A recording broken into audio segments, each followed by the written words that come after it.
My body is ready. Scooby Doo 2002, an indie horror classic by PointlessHub. I've said on several reactions, I feel this movie was ahead of its time, and I felt it'd be a good time to kind of revisit it and see if it really is as good as many of us remember, or as awkward as many of us remember it being. What's new, Scooby Doo? We're coming after you. You're gonna solve that mystery. Thank you. Thank you, you're too kind. Bravo. Hi, you ever think about how you can't remember the first time you saw certain cartoon characters? Like, do you remember the first time you saw Mickey Mouse? Or Bugs Bunny? Hell, if you're my age, Pikachu. No, right? These have just been ever-present things our entire lives. I don't remember the first time I saw Mickey Mouse or Bugs Bunny, but I do remember the first time I saw Scooby Doo. And the biggest irony is, it wasn't in the cartoon, or the one with Simple Plan. Oh, it wasn't no. Zombie Island or Witch's Ghost. Oh no, my first introduction to Scooby Doo was this. Oh, man. This is going to be a wild one. Because I know my dad grew up on a lot of the older Scooby-Doos, right? So, 13 Ghosts, watching original Scooby-Doo, watching Scooby-Doo Season 2, Mystery Incorporated, right? Was it Mystery Incorporated? The one where they were kids, right? What's the Scooby-Doo, Scrappy-Doo? Watched a number of those. So, I had the benefit of watching some of the cartoons before they made this. So this is going to be a wild video to watch. The one with the Hex Girls was definitely an awakening for a lot of people, though. I will say that. Amazing. Scooby-Doo is a weird franchise. This is really spooky. Yeah, this doesn't feel safe. They don't ask Scooby-Doo, where are you anymore, because Scooby-Doo is f***ing everywhere. There is always something Scooby-Doo coming out. Movies, shows, games, food, clothes. Hell, Scooby is in Fortnite now. He looks horrifying. In my generation and younger, despite us being exposed to the most Scooby of anyone, I don't see a lot of diehard Scooby fans. Like, everyone is certainly opinionated about Scooby-Doo, but Scooby often isn't on a lot of people's minds. I mean, Velma's not really... So Velma was kind of made with, like, hate marketing in mind, right? To engagement farm. So that one's kind of a weird one to really, like, dissect and delve into, right? I don't even know what they're doing at this point. I mean, I'm still caught back in, like, 90s Scooby-Doo, if I'm being completely honest. I'm behind on the times. It's not a lot of people's favorite thing. Scooby hyper fans are a rare breed, and I was unlucky enough to marry one. Nice! In the last few years, I have been exposed to far more Scooby media than a man in his 20s ever should be. Okay, to be fair though, Scooby-Doo had some banger tracks. What was it? I don't remember if it was the Caveman episode. 7 days a week now, that track. Oh my god, that is amazing. I love some of their musical bits. My family didn't even watch anything Scooby-Doo related until we got Boomerang and Cartoon Network when I was like 8 or 9. But now, well, I have seen a lot. There have been so many straight-to-DVD movies, so many crossovers. They met the Harlem Globetrotters. Yeah, they did! They met the Joker. Yep. They met John Cena. Wait, wasn't the Joker one actually, like, Mark Hamill voicing it too? Oh my god, that's... yeah. Scooby-Doo did a crossover with Supernatural in an episode called Scooby Natural, where the gang comes face to face with demons actually killing people, and we see them realize that hell is real. Heaven! Hell! Am I going to hell? For so much Scooby-Doo in our world, so much Scooby in our everyday lives, it might just seem like this is how it's been since the 1970s. But here's the thing. Before the late 90s, Scooby-Doo was kind of dead. Hell, I've been confined to house arrest for all my nefarious crimes. And I just realized my room is boring. I really need some decorations to spice this place up. Luckily, that's where the sponsor of today's video comes in, Displate. I'm going to be honest, that's a 10. Like, the transition's a 10. Yes, the audio is technically off and not flush, but that's kind of the intent behind this section. Displate doesn't require drilling or wall damage of any kind. Each comes with its own magnet mounting system to allow easy setup right on your walls. Plus, since they're only magnets, you can easily swap displates out. There's over 2 million artworks available to choose from, with new original art or art from your favorite series. I got this classic 40K art piece as a textra. Look I'm very surprised. Okay, it's probably officially licensed, though. at how the art itself is engraved and pops out. The level of detail on something like this is just insane. I also got these pieces for Halo, Titanfall, and of course, who could forget Transformers. They're fast to install and fast to ship. After ordering, it only takes 4 to 5 business days to arrive. Not only can you choose from all these designs, but now you can even make your own. Turn your own image into a metal poster. Oh no. Oh no. No, please. No, nobody put the waifu kip art on the display. No, don't do that. Just upload an image or artwork, and there you go. So what are you waiting for? Click the discount link in the description, displate.com/@PointlessHub. Discount is automatically applied at the checkout, or use my code PointlessHub to get 33% off for 1 or 2 displates, or 38% off for 3 or more displates. I'm glad I've spruced up my home. Now my multi-year sentence will be all the more brighter until I escape. That's displate.com/@PointlessHub. So I'm gonna give that. I would give that a 9. So if the audio being a little bit more echoey at the beginning, if they course corrected where I paused and then the rest of it was kind of flush with the rest of the video, that would make it a 10. This kind of be like hi, I'm speaking from back here because I'm somewhere in my room. How I'm a little more quiet there, but I'm kind of doing a bit, right? That's how I kind of read that. I still would give it a 9, though. I thought it was a really good ad read. I thought there was a lot to it, even though the audio wasn't flush. I mean, it was a lot of good information. Ad read didn't even feel that long. A lot of stuff that's relevant to people like me, people like you, Warhammer, Halo, right? It makes me think, oh man, I would love to get Halo 1 through Infinite. I'd love to get displates on those. Maybe I could upload my my funny waifu model on a displate as marketing. Wink, wink, nudge, nudge. for those that haven't seen, I am silly. I am, as it turns out, I am inevitable. But I remain silly. I am cringe, but I am free.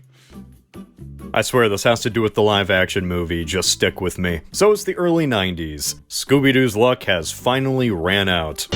Everything had been tried. Mysteries with the original gang, Ghoul School, Scrappy Doo. After a pup named Scooby Doo ended in 1991, the franchise was dormant for 7 years. Yeah. There was one TV movie, and that wasn't even really just about Scooby Doo. This is a lie. While nothing was happening on the screen, a lot was going on behind the scenes.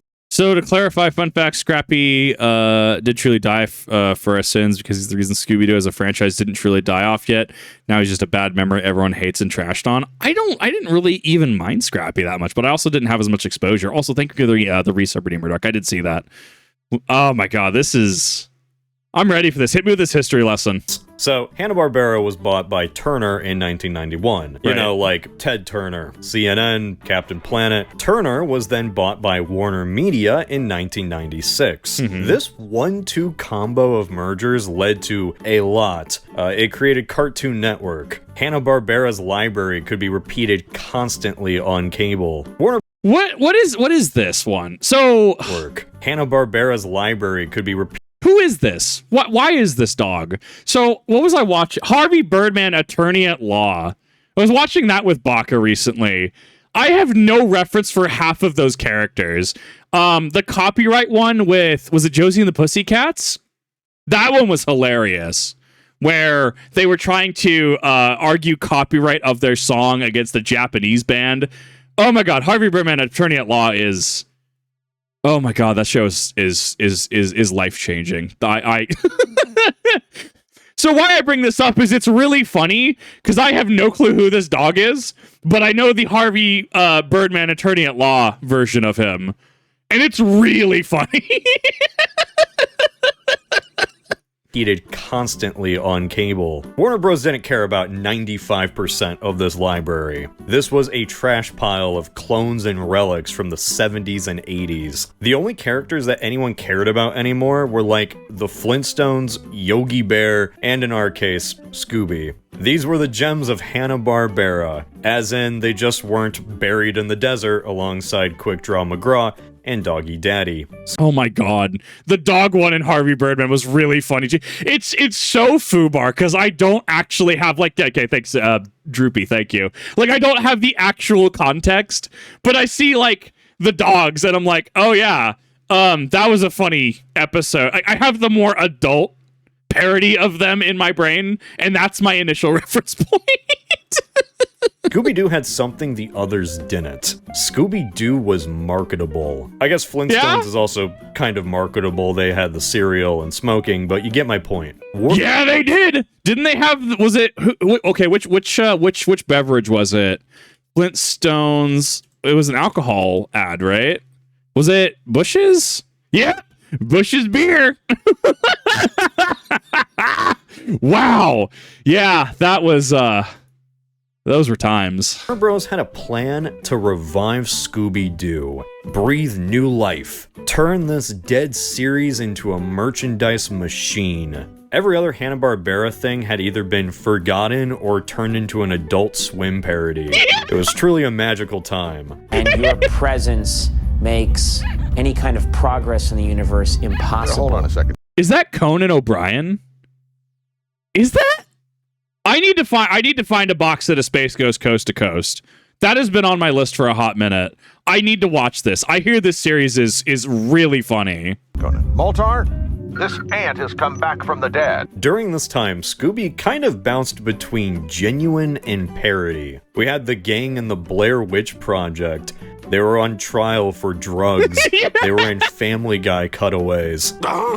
You're right, Scoob. We're dealing with one sick son of a bitch. It was in this environment that a Scooby-Doo movie was planned. Something bold, something brash, something PG-13. I feel like it's common knowledge that the Scooby-Doo movie was originally meant to be PG-13. Is that common knowledge? Am I just too much online? Well, if you didn't know, now you do. The movie was being planned only 2 years since the revival, so the company itself didn't really know what they wanted to do with Scooby. Maybe something edgier would bring in the adults. Who knew? Mind your own business, pal! As you might have guessed, being on the internet, adults like nostalgia. This is not a new phenomenon. Yeah, we do. Each decade has had its own good old days. It's kind of funny, just as everyone today is nostalgic for the late 90s and 2000s, nobody remembers that there was nothing more 90s than being nostalgic for the 70s. Yeah. It's okay, though, because we do see the 70s and 80s. They rotate every so often, right? Like, you'll have TikToks where like it's like 80s hair and they're trying to get the hair, but they can't do it because the product literally doesn't exist anymore. It's okay. We just cycle. Eventually it's going to be 2000s and we're going to have frosted tips back and it's going to be really fun. This is the time we got stuff like Austin Powers, the Brady Bunch movie, That 70s Show. Hell, they even brought back Woodstock. There's a reason we don't mention that Woodstock. What I'm getting I didn't even hear about that Woodstock. That's gonna be fun. at here is that it was in this primordial ooze of corporate mergers and 70s nostalgia that the Scooby-Doo movie was born. Get the dog. Scooby-Doo 2002. Like dog! I always forget how good this movie is until the rewatch. This is one of those things where it actually was as good as you remember it as a kid. It's hard to talk about stuff I genuinely like, but I'm gonna try it. Did you know that there was originally going to be an animated opening? Yeah, it's kind of crazy. We get to see Cartoon Fred with the personality of Movie Fred. I love this stupid clown ghost guy. I feel like I remember this. What an absolute S-tier design for a Scooby villain. All that just to be used in the first 3 minutes and never seen again. Yeah. His face is kind of terrifying, right? Am I wrong here? Like, if Blumhouse came up with this first, you just know they would have spat out like 3 more sequels. But, you know, he's a Scooby Doo villain. So he turns out to just be some creepy janitor who wanted to get with Pamela Anderson. I am a lover boy of George Clooney in proportions. The first scene establishes everything you need to know about these versions of the characters right off the bat. And I do mean these versions of the characters. Scooby and Shaggy don't change. I'm sorry. Daphne, what were you doing there? And I do mean these versions of the characters.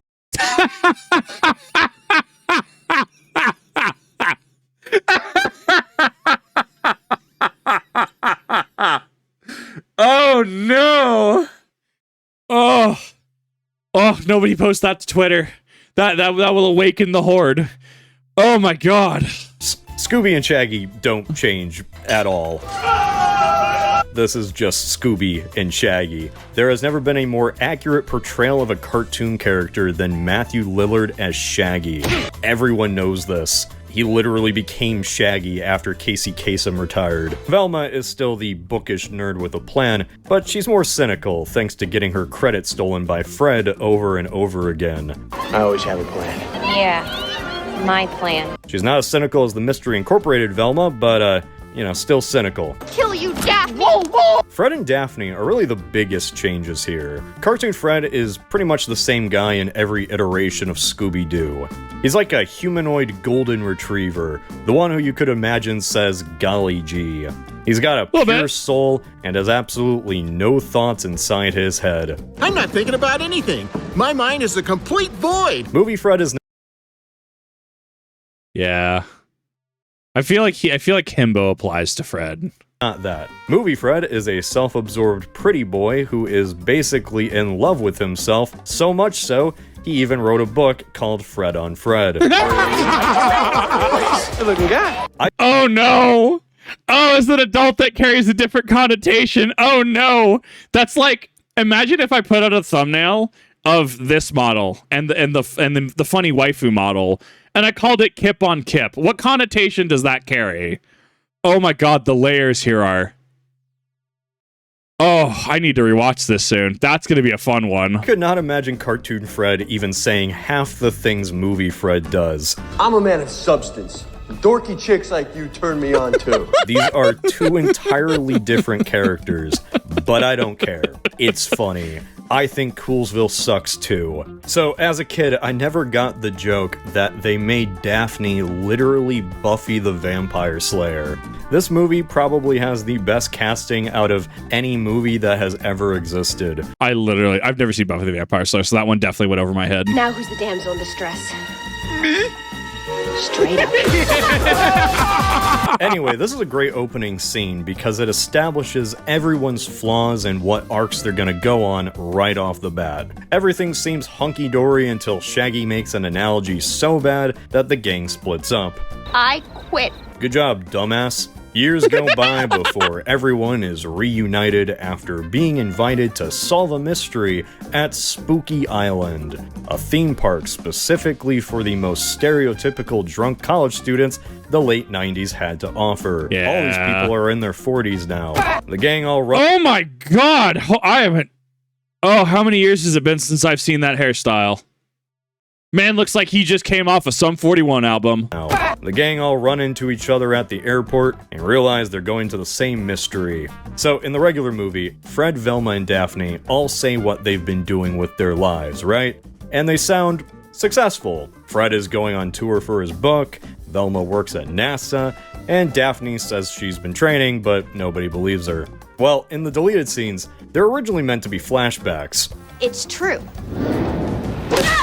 And what we learn with those flashbacks is that everyone's just lying. Yeah. Fred is actually a loser who nobody cares to see speak at a convention.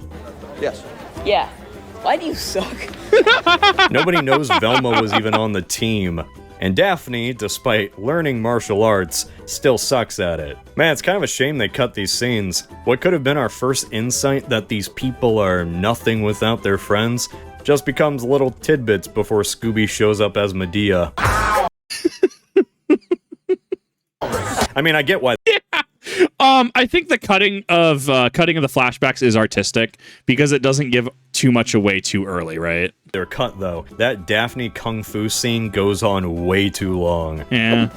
My strength is my resolve! Plus, it kind of spoils the surprise at the end of the movie that she can actually kick ass. Right. After crash landing with no survivors, the gang arrives at the aforementioned island. That is spooky. This is where they meet Mr. Bean. Yeah, I'm not gonna go beat by beat here. It's Scooby Doo 2002. You've seen it before. If you haven't, why the fuck are you watching this video? The You definitely need to do yourself a favor and watch it. It is life-changing. gang goes around piecing the mystery together one by one. Velma and Fred watch a video that just about sums up how I communicate with people in real life. Through that, I'm up to sniff on all popular trends.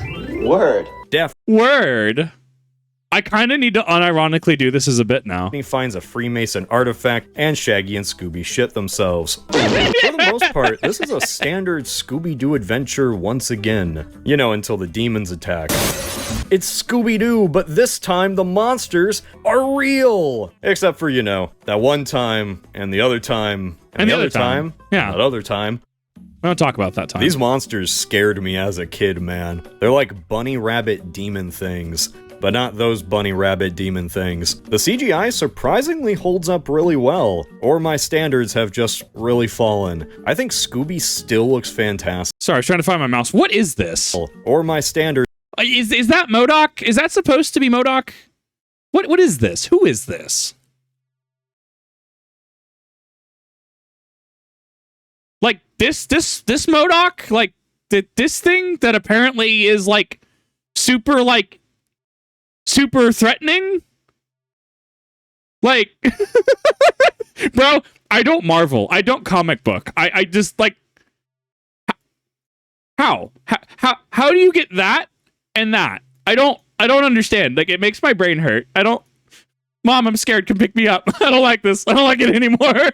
have just really fallen. I think Scooby still looks fantastic. He's translated so well. It's kind of a minor miracle this worked out. Think about every other live-action cartoon abomination that's come out in the last 20 years. Scooby is still the best one. He's the I forgot Clifford got a movie. Perfect mix of cartoonish and realistic. They replaced his beady black pupils with big brown ones, which makes him oddly cute. Very dog-like. I don't know what the fuck is going on with this cover, though. Why does he look like that? Now, if there was one true sin, Don't worry about why he looks like that. Oh, I hate it.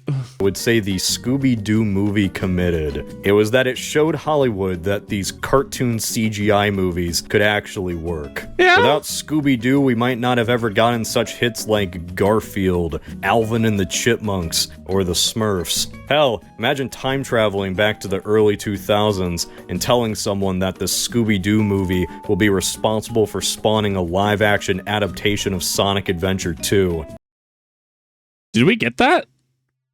Okay, what movie is that one specifically? Because I haven't seen the Sonic movies. I will watch that one specifically. Well, I'll watch all of them.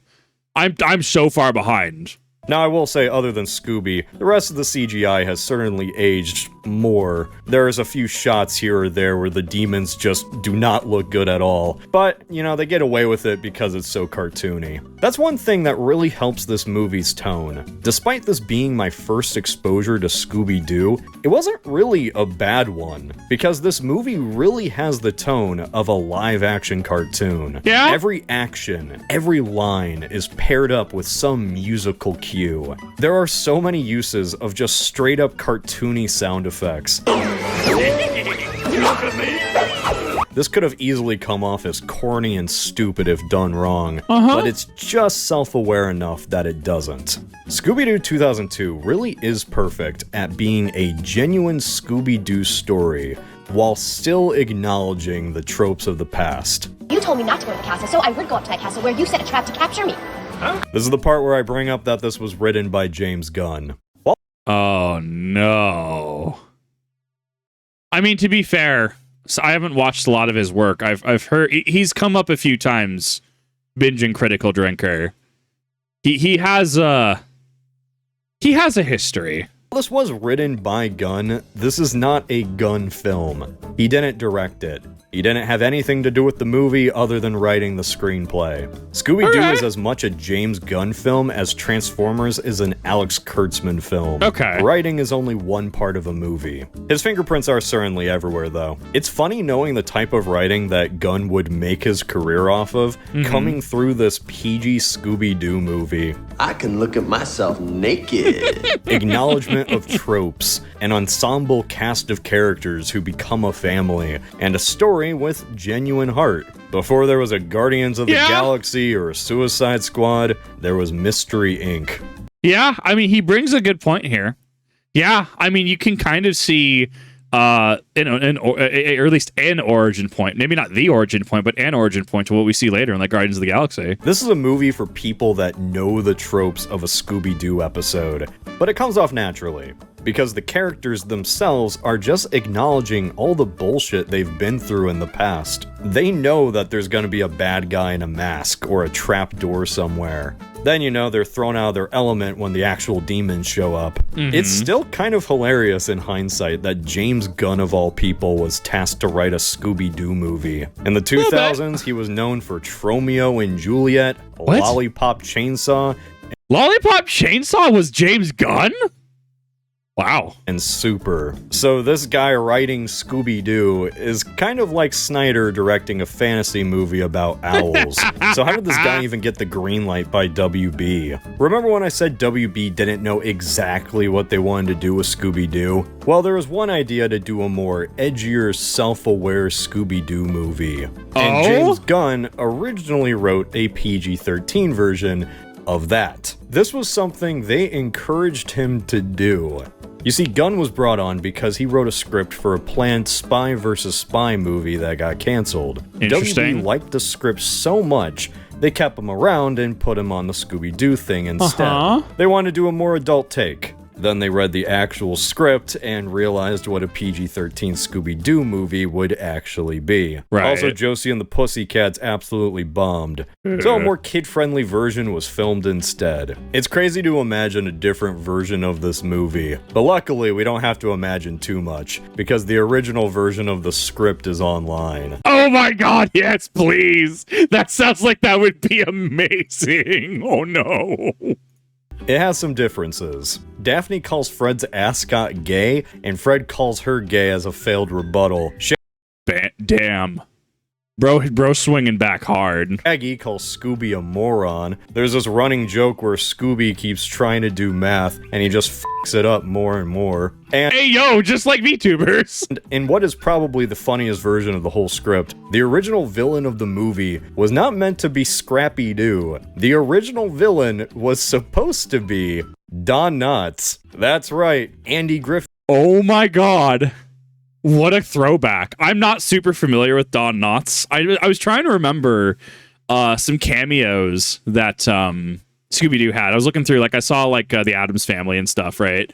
Oh my god, yeah, no, because I don't have enough familiarity with Don Knotts. I don't think I can really say it was before my time. I've never watched stuff with Don Knotts in it. But Don Knotts and Scooby-Doo as a crossover is 100%, like, a thing people will talk about. OGs will talk about, right? Wow, that's... Can you imagine how full circle that would be? That I feel like that would be amazing. It's showing Gus, the field goal kicking donkey superstar of the 60s and multi-time Scooby-Doo crossover celebrity Don Knotts was the villain the whole time. I guess technically I can say it was before my time because it was 60s, right? I mean, I was born in 95, so... But then again, I also watch stuff from the 70s. I'll easily watch stuff from the 70s. Yeah, I think the 60s is kind of my blind spot. The 60s and prior. It's such an obscure Scooby-Doo specific joke to end on, and it's just one of the ways you know this was written by James Gunn. I would talk about how much I like the specific era of this movie's soundtrack, but if I played any... Yo, he's got those frosted tips! I would talk about how much I like the specific era of this... Look at that! Dude's walking it off of a 2000s album. He's walking off that Smash Mouth album cover. Oh, I miss it so much, dude. This movie soundtrack. But if I played any song as an example, YouTube would nuke my channel. Yes. So you're just gonna have to take my word on it. As funny as a PG-13 Scooby Doo movie is, I'm glad they went with the far more faithful and more family-friendly version. Yeah. The movie we got was the perfect mix of edge and classic Scooby Doo-ness. I think they worked within the limitations of PG very well, right? A movie doesn't have to be R to be good. A movie doesn't have to be PG-13 to be good. They worked within their limitations. It was acknowledged, it acknowledged what it was supposed to be. It had a good balance. The adults can definitely laugh at some Fred-on-Fred action, right?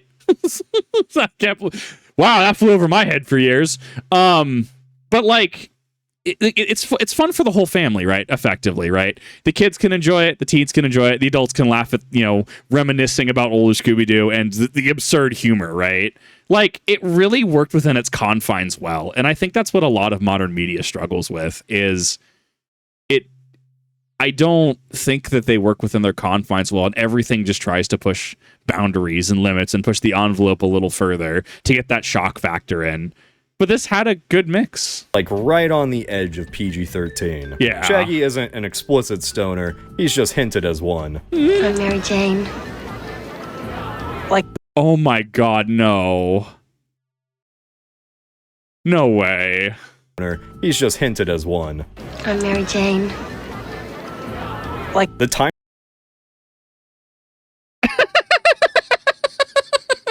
Bro, please. Literally watching Pokemon 2000s and the person who is piloting the boat says something along the lines of, and then I tell her I have Krabbies, and they start laughing, and I'm just like, as an adult, I'm like, oh. But as a kid, I mean, it's like, oh yeah, funny Pokemon, right? Same vibe. I miss that. This as an adult is going to be an amazing rewatch. Skip to the Van is even more on the nose. Like, they're just hotboxing. Shaggy even fucking coughs. There were some cut scenes, mainly involving Velma. There was this locker room scene where she was getting her swerve on. Another where she did a full number while drunk. She does know that bloody skulls are non-alcoholic, doesn't she? It's even noticeable they cut this in the final movie because of how awkward the transition is. Like, all these people in the lounge are just randomly clapping for the bald guy playing, I guess. Is it bad that I immediately thought of this musical number, and all I can think about is the German lady from Blazing Saddles singing about how she's so tired? I don't. That movie is art. I can't quote half of that movie. That movie is art. Swing low, sweet chariot. The Camp Town Lady. Oh my god. Oh, I can't quote half that movie, but that movie is legendary. Oh no, man. This was originally Velma going full Jinkies. I didn't want to just list off the jokes I loved because I wanted to write this a little better, but what the hell. Here's the jokes I loved. I like Melvin Dew. I like that Scooby straight up is told he's going to be a sacrifice, but he doesn't know what the f that even is, so he's cool with it. I like that Rowan Atkinson was in this for some reason, and he turned out to be Scrappy Doo. It's not like Scrappy even made up this guy, he just stole his personality and locked him in a dungeon. That's great. I like that. Ah, Scrappy Doo. Okay, let's address the very small elephant in the room. Okay. Oh god, he's peeing on me. Ooh. So fun fact, Scrappy Doo was in the original script. He just wasn't the bad guy. Shaggy makes an offhand remark about what happened to Scrappy and how they had to put him to sleep. What? At the time, people fucking hated Scrappy Doo, man. And I mean, it makes sense. The second that stupid puppy popped out of the box, it was like the series jumped the shark. He hit like a meteor, and Scooby-Doo was truly never the same. What about it? I mean, I'm effectively from the outsider looking in, where I've had very limited interactions with Scrappy. I guess it's because he's gruff and abrasive, right? I mean, he's scrappy, as his name suggests, right? But does he break like the flow? Like, what about it is it about Scrappy that really doesn't resonate with people? Like, that's not like a jab. I'm like a genuine, like, what do people think about Scrappy? Why does it not land? Why is Scrappy at his core not a popular character? He's just annoying. I guess that's fair. Yeah. I guess, I mean, with increased frequency, too, it could get old really fast, I could see. He found him extremely annoying.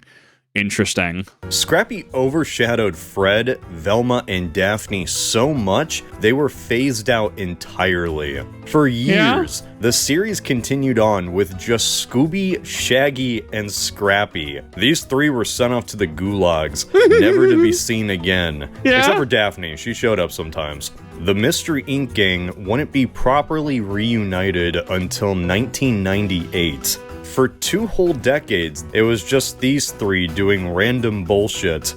I honestly didn't know it was that long. That's a long time. I'm definitely out of the loop. Children who watched Scrappy Doo grew up to become man-children. Yeah. And those man-children would end up making things of their own, like James Gunn. James Gunn fucking hates Scrappy Doo, and that hate wasn't entirely unique. By the time a new generation took over, Scrappy became a punching bag. Cartoon Network themselves were even making fun of him. To this day, Scrappy only exists as a joke within the franchise, so making him a villain is a creative decision made out of pure spite and malice, and I find that hilarious. While I didn't grow up with Scooby Doo and I really don't give a shit about Scrappy, I think our generation can at least relate to a show we like introducing some annoying ass character. Is this the Fairly Odd? Yeah, I'm assuming this is the Fairly Odd Parents thing. I don't remember her getting introduced. I think because of how TV scheduling worked, I actually didn't even know she was a character. Oh my god, though, people have opinions on her. Ratings. Fairly Odd Parents had like 3 Scrappy Doos before it died. It must be nice taking that character you hate so much and making it canon that he suffers. This movie's ultimate resolution is that Scrappy Doo just goes to prison. All after he attempted to harness demon energy and trap the souls of Gen Xers to become Liver King. His reign lasts one punk rendition of the Scooby Doo theme before he gets his pyramid ripped out and becomes small once again. I love it. I get why Gunn did it. If I could ever make a live-action Fairly Odd Parents movie, I would have that stupid fairy dog get run over like Brian Griffin. Oh my god, yeah. I have maybe seen 1 or 2 episodes with the dog. I don't have fond memories of this dog. That's bad. Well, it's really funny as well because they brought back Brian from Family Guy. They brought him back. Oh, man.